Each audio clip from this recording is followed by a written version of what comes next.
Hello everyone. We're going to do a bit of a change of pace today, and we are going to be moving from gunnery combat from World War One, II, and the pre-wars, such as the Spanish-American War, as well as the Japanese-Russian War, the 1904-1905 time period, right up into modern days. Now, when it comes to modern day miniature naval combat, you have a pretty good collection of choices. You have your harpoons, of course, which are pretty much on the very, very technical end. You have your naval commands, you have your shipwreck, you have your bulldogs away, you have some other systems as well, and we're going to take a look at a few of those today, starting with Naval Command. Now, Naval Command was the first modern rule set that I picked up. I figured, hey, maybe kind of fun to do something a little different. This is pretty cool. You can get this on the Wargamer Vault, by the way, for those of you who are interested. Now, what I was really impressed with this book is how everything is, very short. The rules section starts on page 10, and it essentially ends with nuclear weapons on page 51, which I'm very, very impressed with. So a couple of things I'll be going through that as we play today. So anyway, our scenario is the Strait of Hormuz. This is, if you know where Iran is, and you know where Iraq is, and Kuwait over on this side, this is a heck of a scary place to be. I've actually done everything to scale here, so this is about 26 nautical miles across. By the way, the scale for Naval Command is 1 centimeter equals 1 nautical miles. That's a heck of a difference if you're coming from World War II, where you're used to dealing with things where a single inch is 500 yards. But because of modern missiles, they travel a long distance.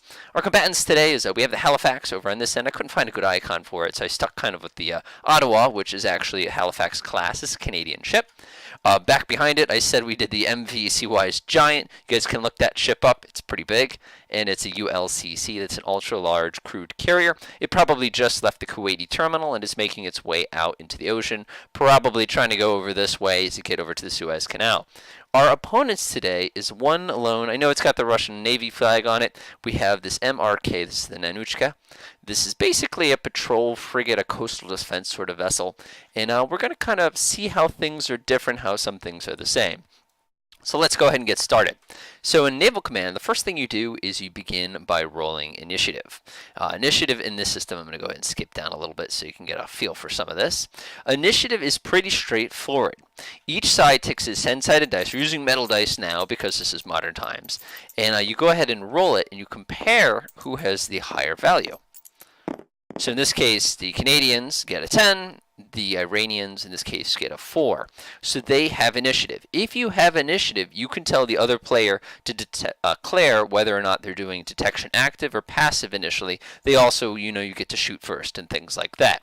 So let's go ahead and then we move on to what they call detection status. Now, I'm going to say, Iranian player, you can go ahead, since even though I want initiative, I'm going to give it to him so you can decide his detection status. Well, what is detection status? Well, you could have active radar, you could have passive radar, you could have active sonar, things along those lines. At this particular moment, though, the Nanuchka is going to remain at passive. Switching back over to the Canadian side, now one of our ships has to decide what we're going to do. The Halifax, of course, is going to remain radar passive also. It's not going to turn sonar on. We're not expecting any Iranian submarines at this time. And, of course, the Seawise Giant, being a large civilian vessel, is going to have its navigation radar happily tripping along all the time. This is probably what's going to end up giving us away, but we'll see what happens during our turn. So after initiative, which is again pretty straightforward, we got to remember that we decide whether we want to do any ship movement. Now it's pretty straightforward to do any ship movement. We can also decide whether or not we want to launch any aircraft or anything along those times. So I'm actually going to go ahead and do that. So the Halifax is going to go ahead and deploy. Oh, that's not an SH-60, is it? I believe it was a Sea King. I misspelled that. That's an SH-3 Sea King. Is going to automatically deploy a Sea King. And this is going to automatically fly out in here. You can recover and launch ships during the movement phase, which is what we just entered into just a minute ago. So when you remember these turns about 15 minutes long. So if I launch a helicopter, he actually has the ability to travel up to his full speed. He's not going to be at active radar status at this time. So again, normally this would be centimeters, but we're going to go ahead and keep it going with inches because that's pretty much all we have. I believe his move speed is 30. So the Sea King's going to shoot over here like this. Next, we can go ahead and move everybody else. If you take a look at the little unit cards down here, it would now be the Nanuchka's turn because we went ahead and got initiative. We already did our little thing there. We moved our helicopter. The Nanuchka is a patrol craft, so he has a pretty high speed. He can go up to 9 centimeters a turn. So he's not stupid. He's going to use all 9 of those right away. He doesn't actually, quote, know where we are, but there's no double blind rules in this game, which means technically you can metagame just a little bit here. But you'll see how that impacts us a little later on. So now the only people with ships left are the Canadians. We're going to have to go at the speed of the Sea-Wise Giant here because we don't have much of a choice. His speed is 6. So I'm going to go ahead and mark out 6. Again, you can have him end at any facing you want. It's 15 minutes. He can point any direction he wants. And that's it for the movement phase. So let's go ahead and move on to the next phase and see what happens. So now we enter into detection phase. Detection phase is an interesting phase that for World War II games you're probably not used to doing very often. Basically what you're doing is you're trying to see if you can, quote, see the other guy. In this particular case, we don't need me to be that color at this time. I'll switch to black finger so it's easier to see. You need to see if you can see him, which means you can engage him. So how do we do this? So what you do is you start with the initiative player, which is me, and I get 1 attempt to detect another vessel. So looking at all my units, there's only 1 unit that has the possibility of detecting another vessel, and that's the Sea-Wise Giant, because he has his active radar. If I was within 12 inches, I'd have the ability to go ahead. You can pre-measure in this game, by the way. If I was within 12 inches, I would have the ability to detect someone, but I don't have this opportunity at this time, so I'm going to kind of have to deal with that. So anyway, the only thing we can really hope for is that the Sea-Wise Giant can somehow radar detect the Nanuchka. So taking a look, shipboard active radar, you have to be within 30 inches, or 30 centimeters rather, to detect him. So let's go ahead and grab 30 centimeters. Again, this is inches, but we're pretending. That would be at that point, which means the Sea-Wise Giant's radar just can't poke up high enough to see all the way down to the Nanuchka. Next turn, of course, I can flip the radar on the Sea King, and he can see pretty much this entire map, which is kind of what my intention is. So the bad news is I have no ability to detect. On the flip side, now we'd go over to his turn and he give a shot at trying to detect one of our vessels. The Nanuchka can try to passively detect the radar off of the Sea-Wise Giant. Doing that is actually pretty straightforward. First off, we have a maximum range that we can detect that at 40 inches. So let's see if these 40 inches, no. Interesting. So at this point, no ship can detect another ship on the map. So even though you can see each other, there's not much we can actually do. So taking a look next, we'd go ahead and do our attack phase, and then afterwards we go ahead and do our damage control phase. But at this point, there's nothing to do because of the fact that nobody has, quote, detected anybody else, even though, again, you get a little bit of metagame there where you're sitting there going, well, I can certainly see the 2 guys, but that's just not how this works. So now we move on to the next phase. So first thing we need to do as usual is go ahead and roll initiative. Oh, I don't think it's going to end well for the Canadians here. So that's a 3. So this is a neat advantage. Whenever you have the opportunity where you have like more ships than the opponent, you can burn the initiative just like you can in BattleTech, which is kind of cool. So anyway, let's see what happens. So the Iranian player did win initiative. So he's going to say, okay, I'm going to declare my detection status as remaining passive. He's also going to go ahead and flip it back over to me. So what am I going to do? I'm going to declare my Sea King to go active radar. And the benefit to this, you'll see in a minute, this might actually get him shot down if I'm not careful. But we're going to try. We're going to keep the Halifax at passive radar, and we're going to keep the Sea-Wise Giant active because that's kind of how things go. So after all that, we begin the movement phase. So you always want to go ahead and make sure the ships move and all that other kind of stuff. So he has initiative. He gets to decide if I get to move first. He's smart. He's going to tell me that I have to move first. So I'm going to go ahead and extremely carefully do a little bit of division here. I don't like that. I'm actually going to move him right here. Okay. So then he has to go. Remember, he has a 9 centimeter move. He's going to use all 9 centimeters to try to get a little bit closer. It's going to get very messy in a minute, I think. Okay, so this guy, if you remember, he has a 6-inch move. I'm going to go ahead and try to keep him as close to the coast as possible here because I really, really don't want to have an accident. And now we move on to the detection phase. So the detection phase this time is going to be a little more interesting because we have a lot going on. So remember, he had initiative, so he's going to attempt to detect first. He's got a lot of choices to detect. He's going to see if he can passively detect my Sea King and passively detect the Sea-Wise Giant, who's really interested in attacking. So his passive radar has a range of 40 nautical miles. So we're going to go ahead and measure real quick. Are they within 40? They are. So that means there's a possibility that the Nanuchka can detect the Sea-Wise Giant's radar. So take a look. The penalty is a -3. But the good news, by the way, is it's not difficult to detect a ship like that, unless I get like a -2 or something like that. Since the EW characteristic, by the way, is essentially null, it's going to be much simpler for him to detect. So as long as we get better than a 3, we'll automatically detect the Sea-Wise Giant. That's a 6, which means the Sea-Wise Giant has been triangulated just by using its active radar signal. So now we go ahead and grab this little penalty here, and we slap that on top. So he's going to go ahead and try to detect the SH-3 as well, because, why not? So the thing at this particular time is we're using an air target, so we're well within range, but it's still at a -3. The EW penalty on the SH-3, I got to go check that real quick. It looks like it's a 5 up. So 5 up minus +3, you need an 8 or greater for the Nanuchka to detect the SH-3. 8 on the nose. So 2 things have happened already. So in this particular case, the Sea King has been spotted by passive radar and triangulated by the Nanuchka.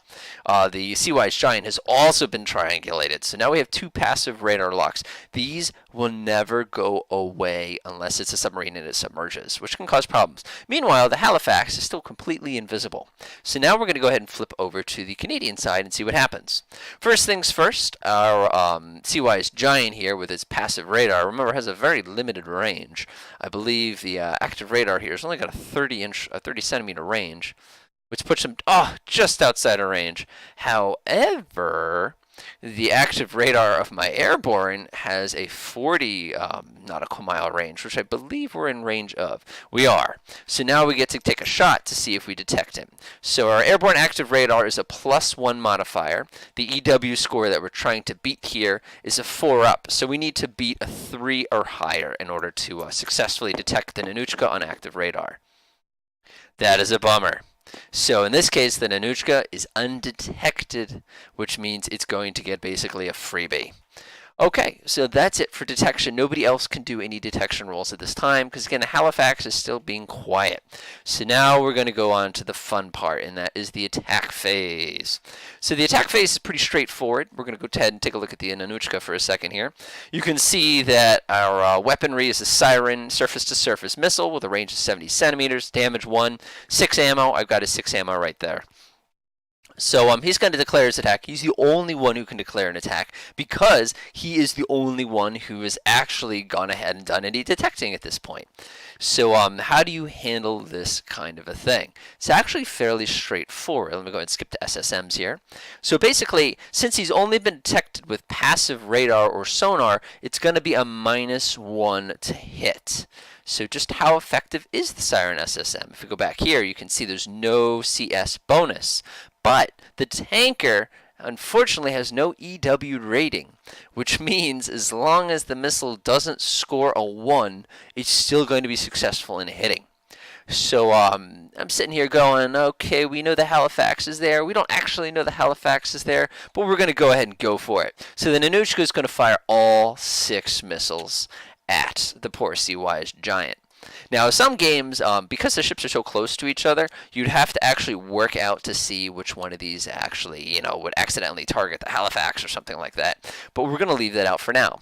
So he's going to go ahead and dump his entire rack, which in 15 minutes easily covers the distance to attack the Sea-Wise Giant. Now, the cool thing here is we're lucky because the Halifax, of course, would have noticed these missiles coming in. So now he gets the ability to go ahead and do missile defense. So how does that work? Basically, what you have, if you go ahead and take a look down here, is he has what they call a missile defense score of 5+.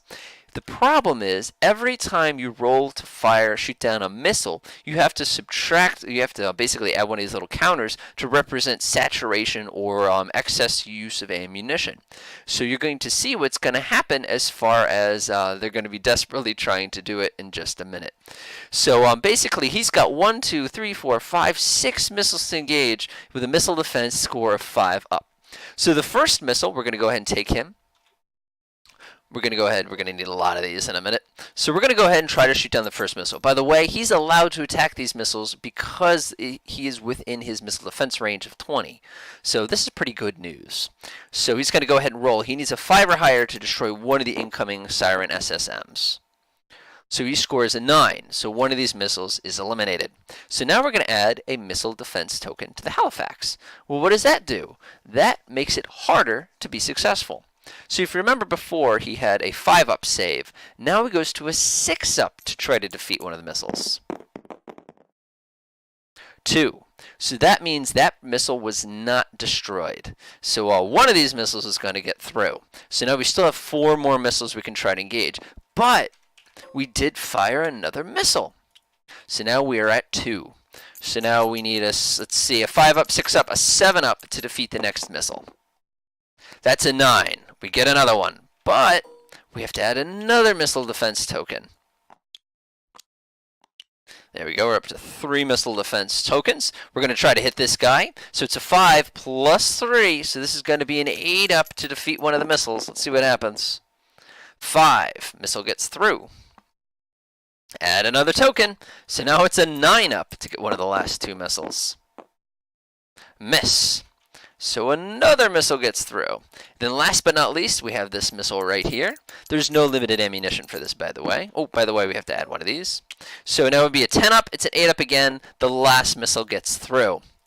So, what does this mean? This means 1, 2, 3, 4 missiles are going to be attacking the merchant vessel Sea-Wise Giant. So the good news is the missiles still have to roll to see whether or not they actually hit the target, which is kind of lucky. Unfortunately for us, the roll for that is 1, 2, 3, 4. The roll is going to be anything greater than 1, again, because he passively detected. So 1 missile hits, 2 missile hits, 3 missile hits, 4 missile hits. Okay, so all 4 missiles strike the Sea-Wise Giant. So how much damage does this missile do? Let's go ahead and take a look here.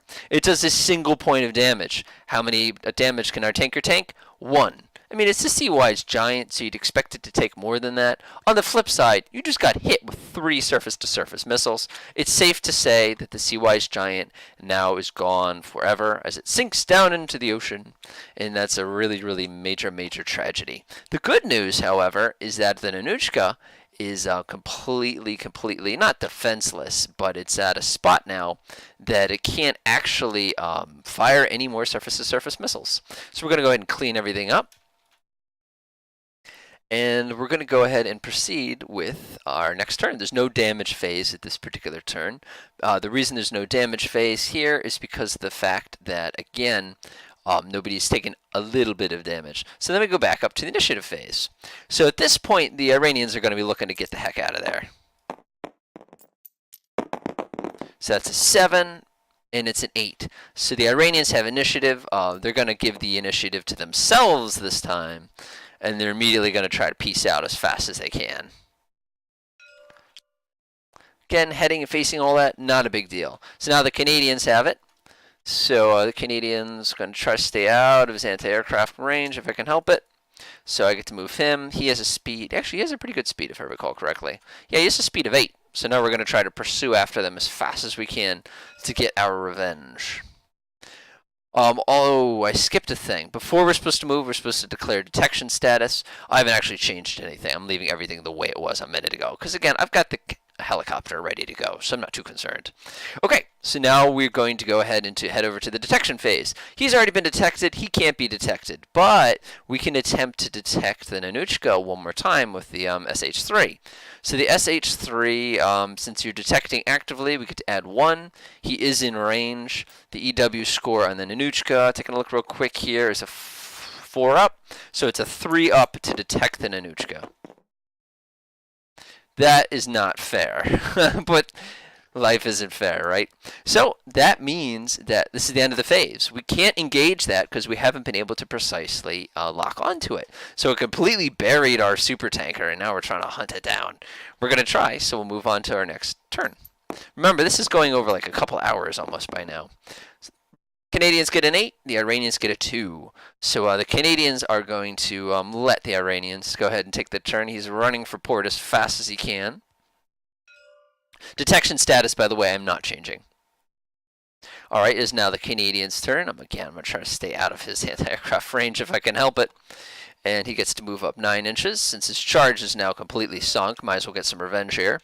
And now, since we get to go first, because we have initiative, we're going to try to detect him one more time. So if you remember, it is still a 3-up for our helicopter to detect him. Hey, finally! Okay, so now we're going to go ahead and say that he was detected by, oh, not active sonar. What would that do for us? Active radar online. We need detective, active radar detected. Oh, we don't have one of those. Let's go get one. Let's see here. This is Naval Command. We need radar active detected. Local, import. Hey, we got him. Excellent. Revenge time. Okay, so now he's already, like I said, he's going to choose to remain passive. He's already detected him. We're good to go. So now it's time for the attack phase. So I have initiative, so I get to go first. Yeah, this guy's getting blown out of the water as far as I'm concerned. We're going to try anyway. So let's see. I have 8 harpoons. We're going to use all 8. Hey, as they say, there's no kill but overkill. There we go. Dodge this. Again, these things are like $500,000 a piece, and I just wait. No, that might even be more than that. And I'm just wasting 8 of them on basically a speedboat. Too bad. So let's go ahead and see what happens now. We're going to go ahead and see. Do I have a special? I have a CS of +1. So let's go ahead and calculate the. He needs to go ahead and do his missile defense first, and then we'll calculate to see who actually does the deed. And it shouldn't take much. So we're going to go ahead and grab one of these counters because we're going to need them. Okay, what's the missile defense on the Nunchka? Let's see here. It is a 6-up. Works for me. So he's going to try to shoot down one of the 8 harpoons coming at him. He needs a 6 or greater to block 1. So that's a 5. 1 gets through. So now we're going to add a missile defense token to him, which means our 6-up becomes a 7-up. Ah, we got that one. Cool. So that one's gone. So now our 6-up has become an 8-up to get the next missile. No. It's coming in. We had another one. So our 6-up has become a 9-up to get the next missile. Nope. Now we need a 10 or greater in order to somehow get the last missile. That's a 3. We can't go to 11, which means all the rest of the harpoon missiles are going to find their poor target. We still need to roll to see if it actually hits. So the Nanuchka's EW score is a 4-up. So we need a 4-up per missile. 1, 2, 3, 4, 5, 6, 7 missiles. Let's do this right. 2, 3, 4, 5, 6, 7 missiles. So the hitting score is going to be a 3-up. 1, 2, 3, 4. That's actually pretty bad if you think about it. So 4 missiles hit the poor Nanuchka. Let's see what its damage control is. No, it's gone. So the Nanuchka also is completely buried in a pile of tokens as well as underneath the ocean. So that looks like it's the end of the scenario. As far as victories and all that other kind of a thing goes, this is a really bad loss for the Canadians today. They were unable to defend that ship from the incoming missiles. Again, is it likely to use 6 at a time? Probably not because of the cost, but it's kind of a neat scenario. Our helicopter did a terrible job today attempting to locate the incoming missiles, which unfortunately probably cost us the battle. Had we picked it up earlier, we probably could have engaged the Nanuchka before it got its missiles off, but that happens. It also would have been a lot easier had the Sea Wise Giant left his radar off, but unfortunately these things do happen. So it's kind of neat to see how modern warfare kind of plays this stuff out. All right, hopefully you guys enjoyed. This is a pretty good rule set. It's not too bad. Submarines are handled on map as well with the same basic rules here. There's a couple things for torpedoes and guns and things along that. But again, it's all fairly straightforward. All right, hopefully you guys enjoyed.